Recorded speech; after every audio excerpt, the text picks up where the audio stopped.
What's up, everybody? This is Professor Keegan, and I'm coming to you with another video for our Tuesday class this week. And we're starting a new unit here in queer theory. So, this video will walk you through some of the frameworks for the next 2 weeks of class.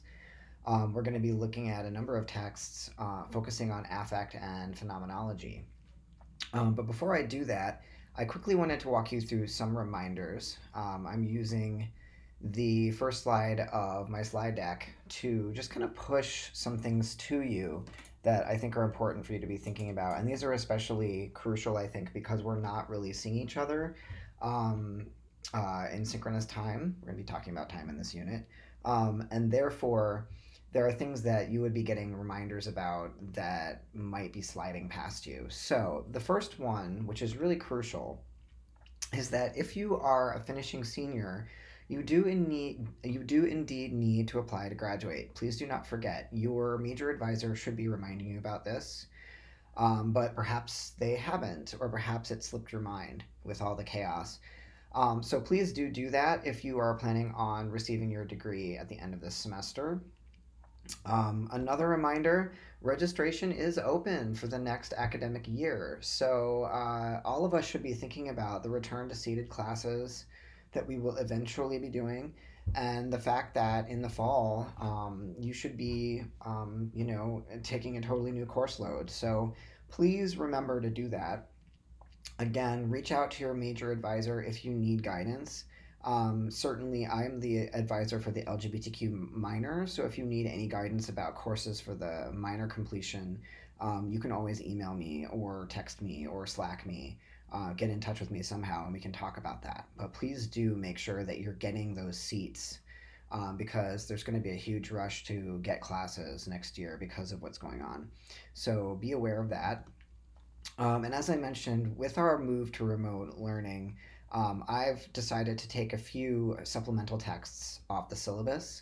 So you'll notice that there is an article by Simpkins that's on the syllabus for next class. Don't worry about it. We're just going to be revisiting a key section of queer graphic history, and then I'm going to have you watch The Matrix, which is loaded into Blackboard if you can't find it elsewhere. So only worry about those two things for next class on Thursday.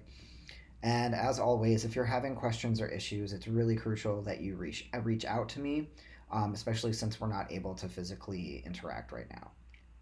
Okay, so given all those things, what are we up to? We've moved past our unit on the antisocial thesis, and we are now in a unit I'm calling Queer and Trans Affects and Phenomenologies. And this is a unit in which we're going to be thinking about a strain of queer theory that is interested in feelings, emotions, embodiment, sensation, and constructs like space and time. Um, we're going to be reading a number of people in this section, but we're starting off with, well, we're actually kind of staying with Halberstam, who we just finished up with last week with the antisocial thesis and the queer art of failure. So we're kind of keeping Halberstam as a constant across this bridge between the antisocial thesis and this unit on affect and phenomenology. So just to get you started, oh yes, and we're watching The Matrix as kind of um, one of our key texts for this week. So just to get you started on some bridging ideas here, affect theory in queer theory is part of a larger turn in critical theory that was influenced by the release of a book called A Thousand Plateaus by the theorists Deleuze and Guattari. Now, we don't really need to pay too much attention to them. We just need to know how their theory ended up influencing queer studies. And so what happened was this turn called the affective turn. It happens in the late 90s. A Thousand Plateaus is published or translated into English, I can't remember which, in around 1995. So as soon as that hit English translation, queer theorists started in the US started reading it and it started influencing their work. And so what we see is a move beyond that initial sort of theory around counter-identification and the politics of the AIDS crisis. We see that theory kind of moving into a consideration of affect, and the influence of affect theory starts to be really perceptible by the late 90s. And so, what is the affective turn in queer theory? It is a period in which queer theory moves beyond the antisocial thesis to explore how our bodies and senses engage with objects or events, um, i.e., phenomena. And key to this idea is this idea of affect. What is affect?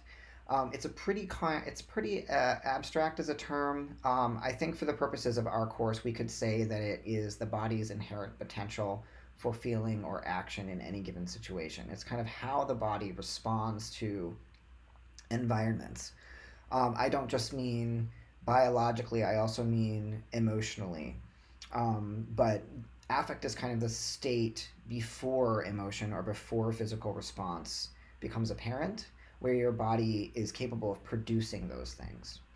Um, so we could say that affect theory is broadly the study of how the body responds to stimuli to produce feelings and emotions, both individually, kind of like what is my own individual response to a situation, or more broadly, we could think of affects as sort of collective social responses to phenomena through sensation and feeling.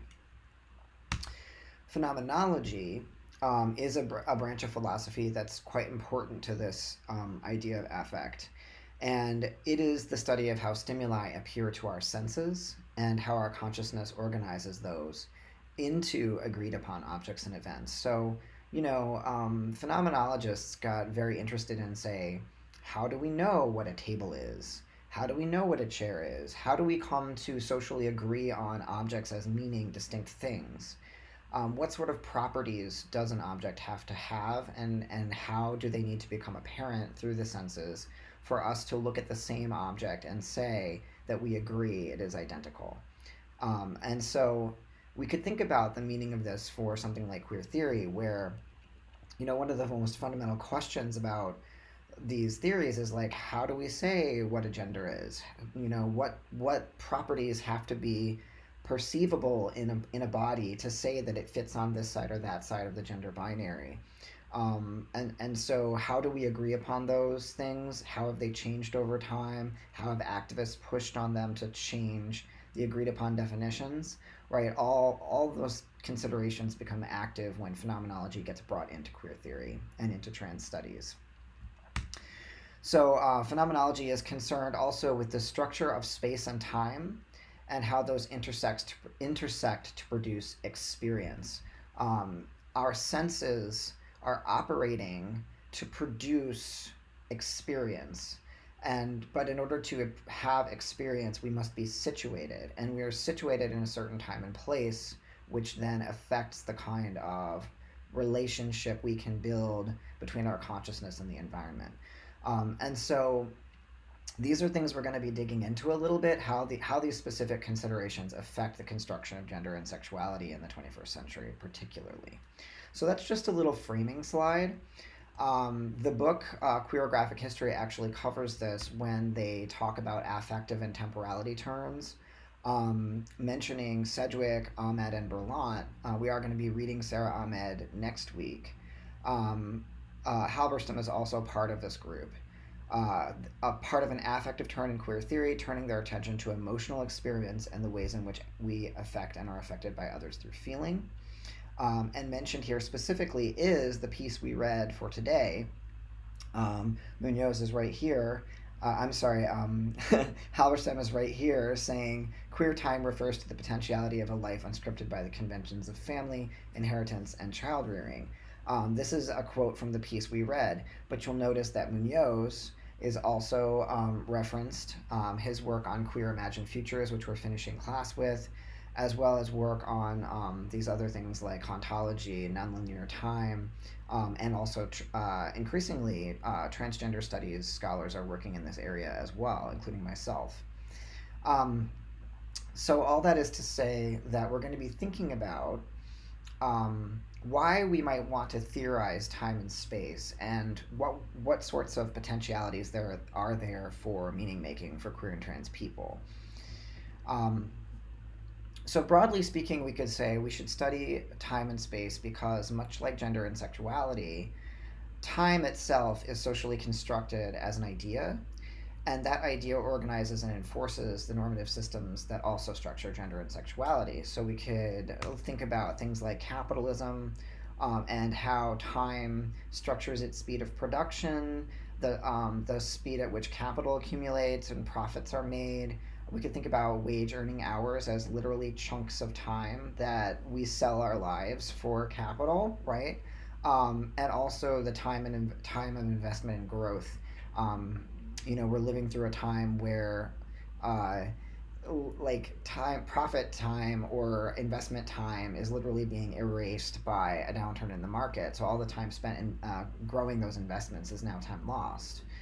So you could think about how capitalism relies on a very rigid understanding of time and forces us to live according to that logic. Two is heteronormativity, which is also structured by ideas of time, like generational time, the time it takes to gestate a baby, the growth of children, and how child rearing time orders human life. Like a heteronormative life is birth, puberty, early adulthood and marriage, child rearing, reproduction and child rearing, and then retirement and death. And you'll notice how in that structure, capitalism and heteronormativity are interwoven, right? To order what our idea of like a normal life is. So the time of reproductive labor, the having family time, right? These are some ways in which heteronormativity uses time to order itself.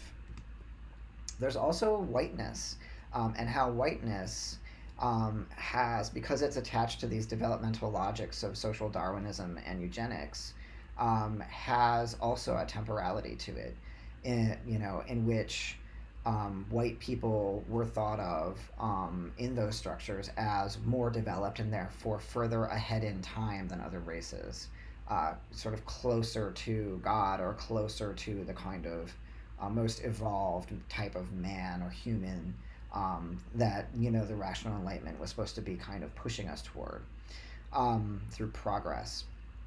Um, so we could also think of leisure time as a white kind of time, time off as a white kind of time, or spending time on oneself, the kinds of times that white people are more likely to have access to, and that structure whiteness as a privileged category in relationship to time. Then there's ability, and the way in which able bodied people are seen as more productive, more mobile, more flexible, and more efficient.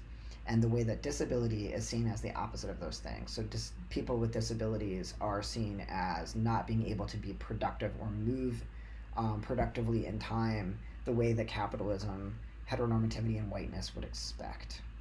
Um, so time is a really crucial component of all of these normative systems, and a co-constituting enforcing modality of them. And of course, we can't separate time from space, because all experiences of time are also experiences of space, since time cannot be experienced without being a body. And what is a body? A body must be in space to be a body.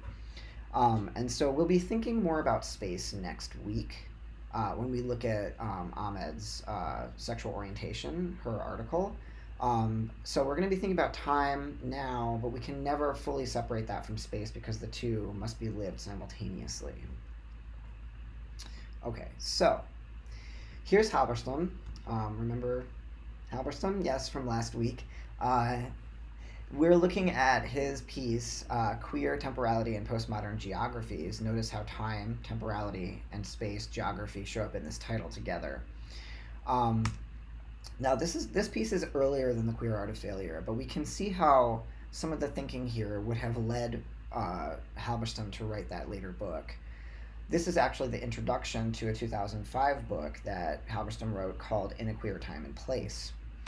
And the book itself is a study of transgender representation in artistic practice, looking at how queer and trans bodies signify in 21st century time and space. And one thing here is that because this book comes out in 2005, it's not as interested in drawing distinctions between queerness and transness as we might today. So sometimes those positions are blended, but Halberstam is definitely interested in trans people specifically and our specific relationships to temporality space, and art, making art about those experiences, which we will get into on Thursday when we look at the Matrix.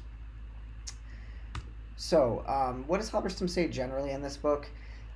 He says that queer and trans understandings of time also require new conceptions of space as a place in which that these kinds of identities or lives might be practiced or imagined. So remember, praxis is in this class we often look at cultural production as a kind of praxis where queer and trans people are thinking through how to make worlds and therefore imagine new kinds of lives in those worlds that they're creating.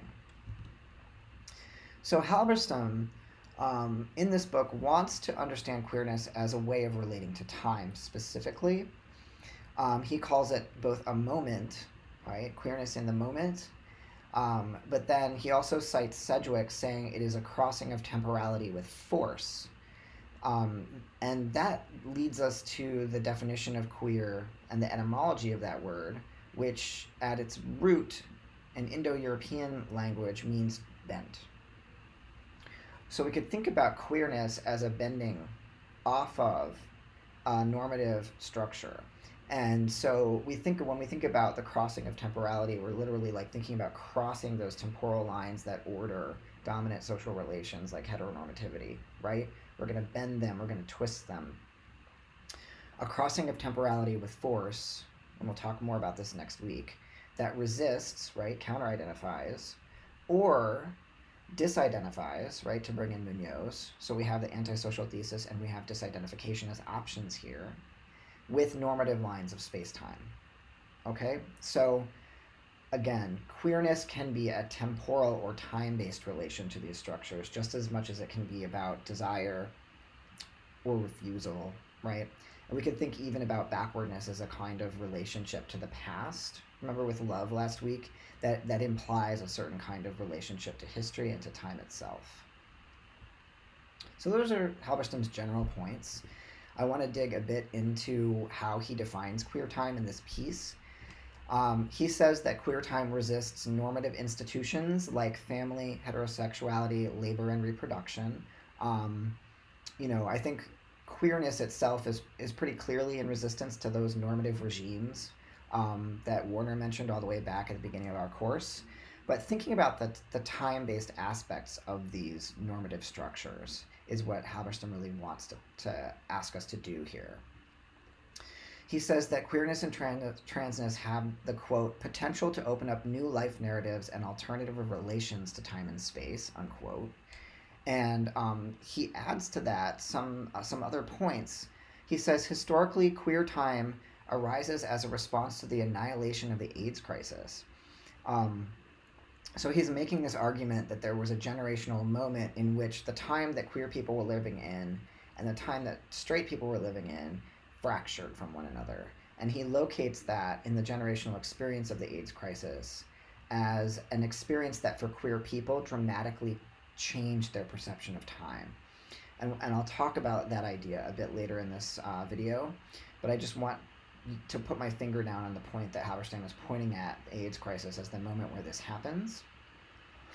And he says that was a factor, but he says queer time is also unscripted by the social demands of reproduction, child rearing, and inheritance. So most straight people are living in a world in which having babies, raising kids, and then kind of replacing their parents with themselves in this order, right? This like looping order. We talked about Butler's panicked mimesis, right? The repeating of itself. That is a temporal structure. It's about time circles, right? And so straight people know what to expect by looking at what's happening in front of them. And then they teach their kids what to expect behind them by having their kids look at them, right? So it's this, you can think about a loop or like a hopping or a repeating structure through time. He says queer time imagines life outside the heteronormative markers of birth, marriage, reproduction, and death, which is that order I just described. He says queer people have to find other ways of ordering their lives, especially if they're not living in a real super homonormative style. And that queer culture carries different rituals for social belonging, intimacy, adulthood, and grief. We often aren't invited to the big family events, or we have a tangential or marginal relationship to those events. Um, Social belonging in queer community is often about coming out, right, which might happen quite late in life. And who's to say when queer people hit adulthood? Is it, the regular markers for adulthood might, like having kids or getting married, might not be available to us. And so those ways of belonging to a community are kind of different.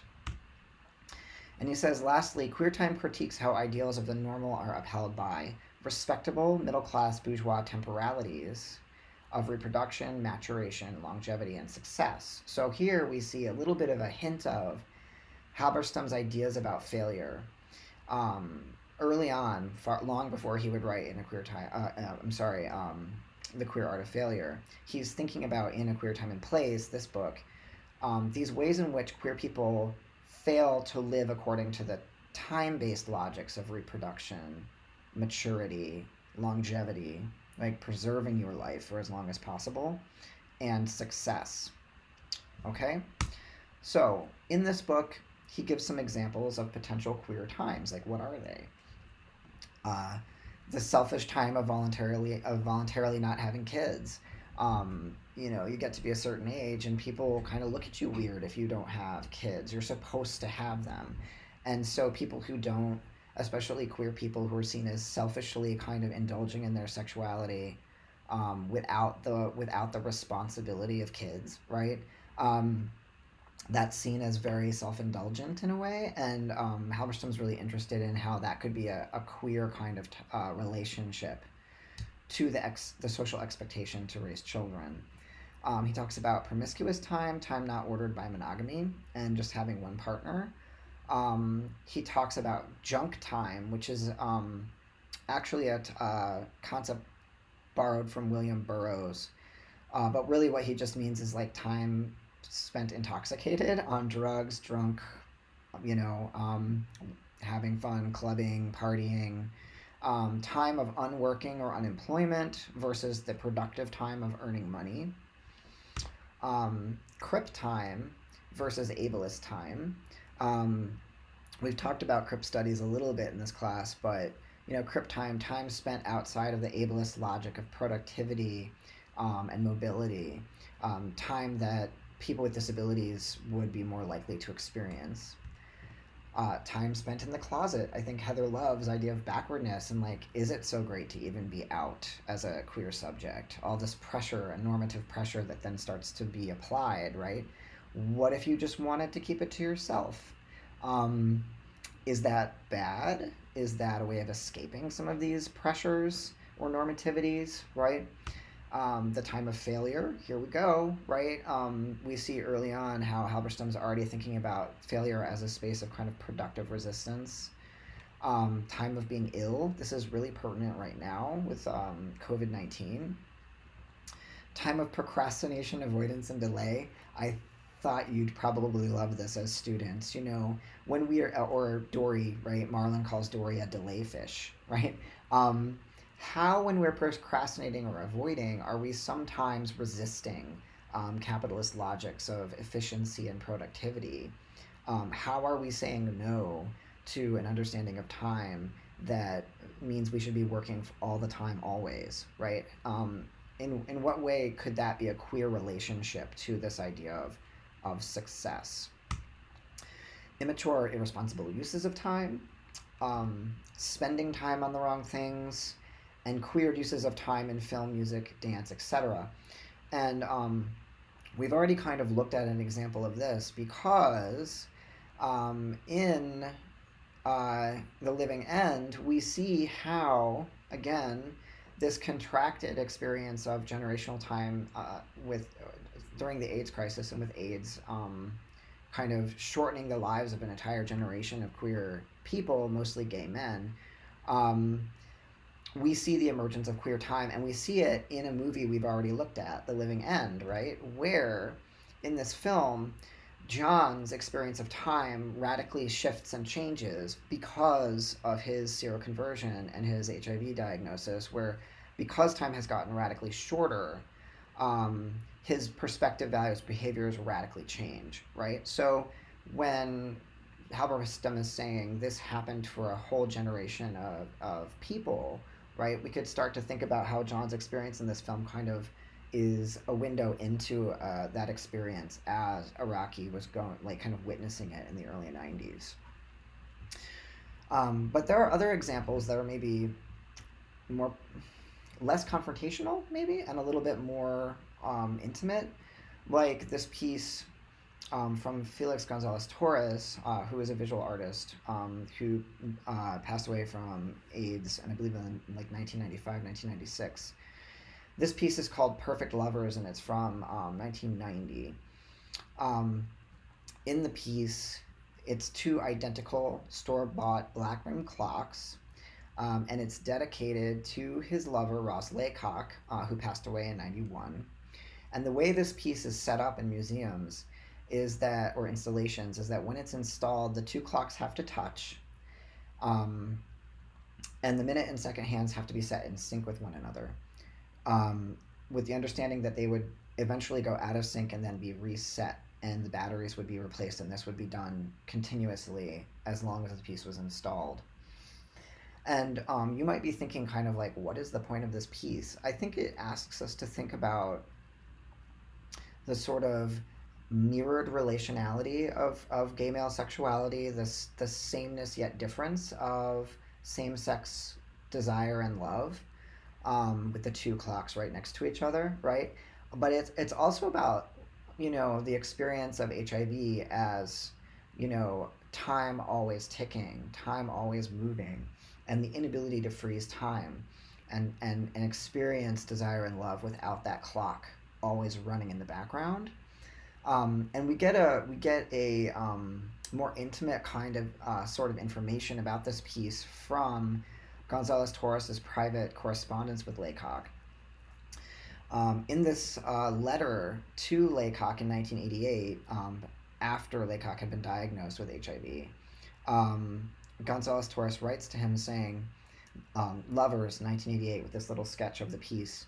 Don't be afraid of the clocks. They are our time. Time has been so generous to us. We imprinted time with the sweet taste of victory. We conquered fate by meeting at a certain time in a certain space. We are a product of the time. Therefore, we give back credit where it is due. Time. We are synchronized now and forever. I love you. And so here, what we see is a piece that seems to maybe be about not having enough time. With more information, we see it's about this like fragmented experience of the crisis where time became incredibly short and yet incredibly rich all at once.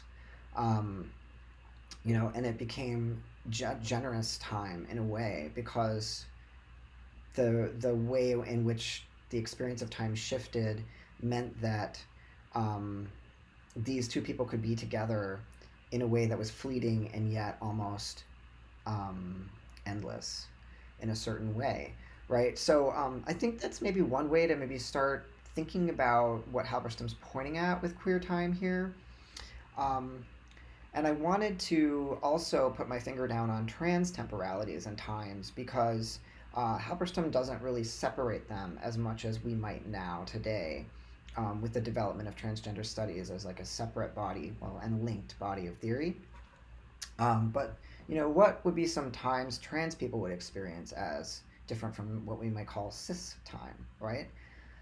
Certainly, there's the time of transition, time spent on hormones, time recovering from surgery, the institutional and social time that trans people need to spend even accessing those things, filling out forms, standing in lines, being on hold, right? All that time that goes into transition that you don't normally think about trans people having to spend. Dysphoric time spent feeling dysphoric.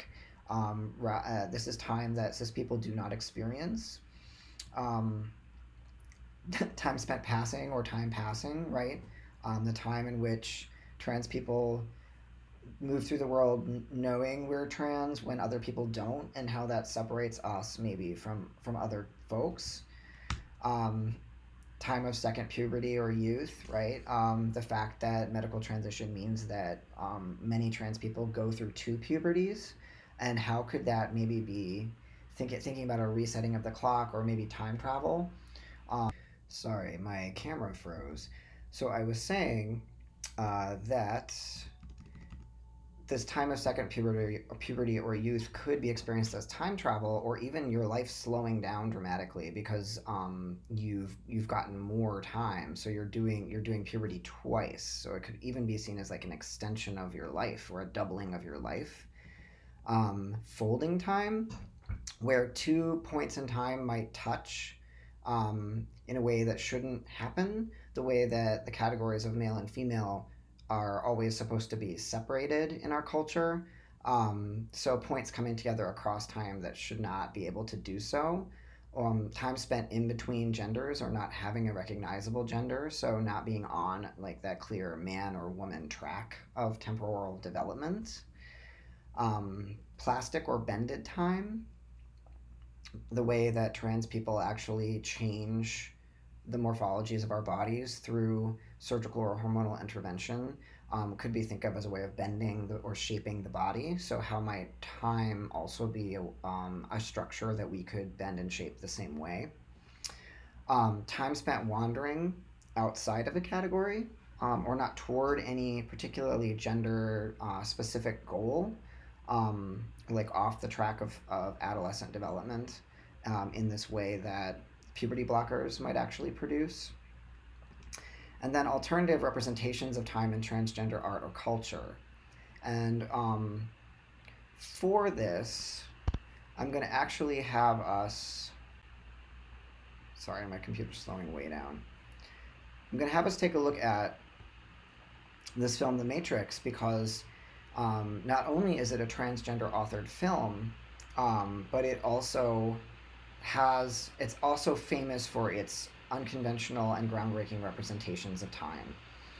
So I'll leave it there before my computer overheats, and I hope to talk to you on Blackboard. So please navigate over there to respond to a prompt I've placed there for this lecture specifically. Okay, thanks. Bye.